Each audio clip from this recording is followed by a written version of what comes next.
Shalom saudara-saudara, berjumpa kembali bersama dengan saya dalam kasih-Nya. Kiranya kabar kita selalu baik-baik saja, dan apapun yang menjadi aktivitas kita sepanjang hari ini, kiranya Tuhan memberkati kita dengan melimpah-limpah. Saudara, pada hari ini saya mau bagikan bagi kita video cuplikan, yaitu pesan yang menggegerkan dunia dari seorang anak dari pendiri Hamas, menyampaikan pesan penting kepada gereja.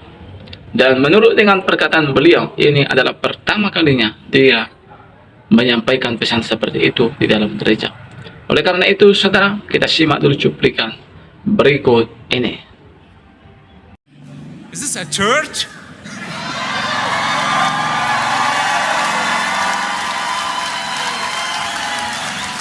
Pesan Mosab Hasan Yosef, sang anak pendiri Hamas, untuk gereja.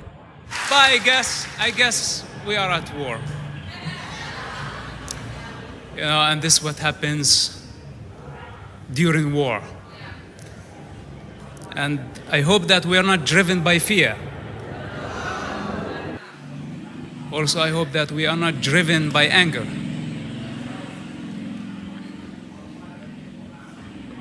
Because the other side is driven by revenge and hatred. I hope that we are driven by justice and by the power of love. Such a difficult time.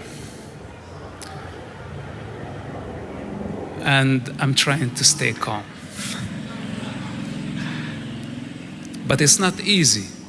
It's not easy because it's a responsibility, especially for a person like myself. I have lived so many sides of this conflict. I was born in Islam, like many of you know. For those who don't, I was born for a Muslim family. You can say that I came through them, definitely not from them. And I love my parents. I honor my parents, and I will honor them until the last day, until the last breath, regardless where they stand or what they do.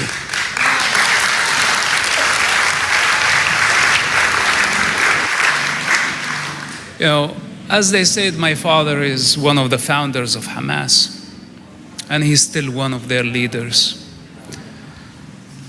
How could I say yes to a suicide bomber going into a university, bus, market, beach, blowing himself up and killing all type of people? Muslims, Christians, Americans, Jews, Israelis, all type of people died in suicide bombing attacks. I did not see that this could be from God. Hamas is not to this side of truth. Anybody can argue, say, this is not the side of truth, but I prefer to be here. I don't want to be on the other side. And I will actually resist the other side that is lustful for territory, for power, to dominate, to kill my land. It's not your land. It's no one's land. It belongs to the divine. This is why tonight I accept to speak to a church. This is the first time actually in many years I speak to a church.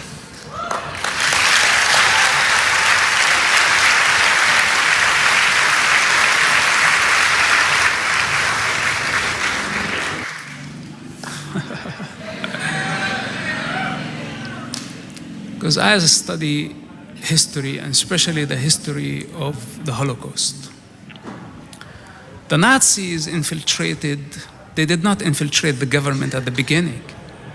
They started infiltrating the church.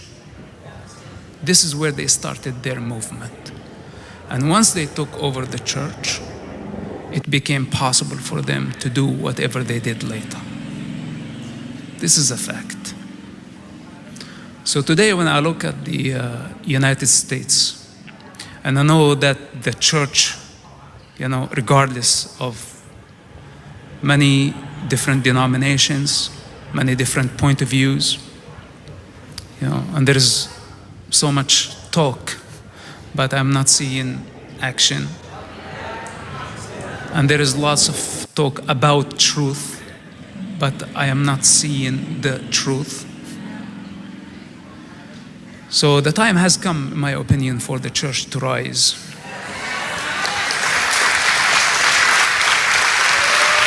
And I tell you why. Hence, the role of the church, especially in the United States, is significant at this stage of this conflict. We have a very deadly enemy. They're very dangerous. They're brutal. And they're out for destruction. In order to eradicate them, there is going to be more destruction. And I know it's very hard, because sometimes there is no way to achieve peace but through the use of force.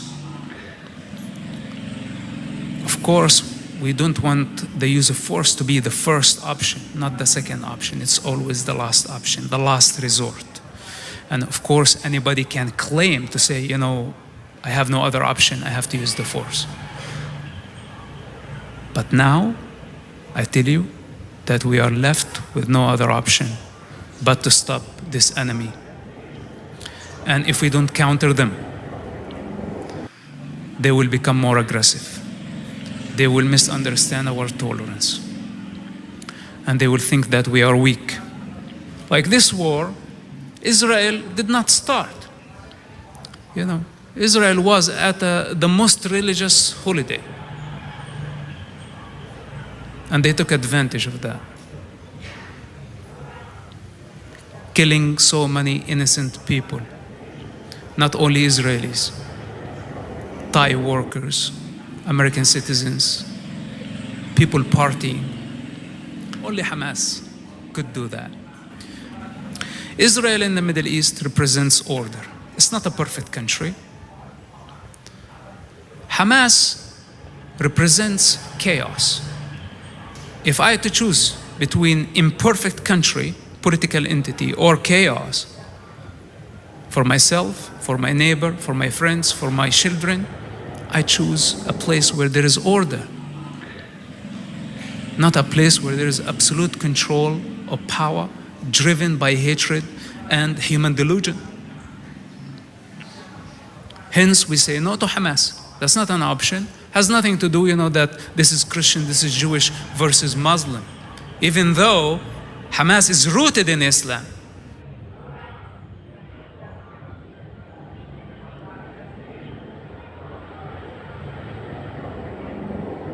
Bebaskan Sandra sekarang. Nah, saudara-saudara, itulah dia video cuplikan. Baru saja kita menyimak video cuplikan tadi, bahwa anak ataupun putra dari seorang pendiri Hamas ini mengatakan bahwa Hamas tidak ada dalam hidup yang benar, tapi mereka hidup dalam ketidakbenaran.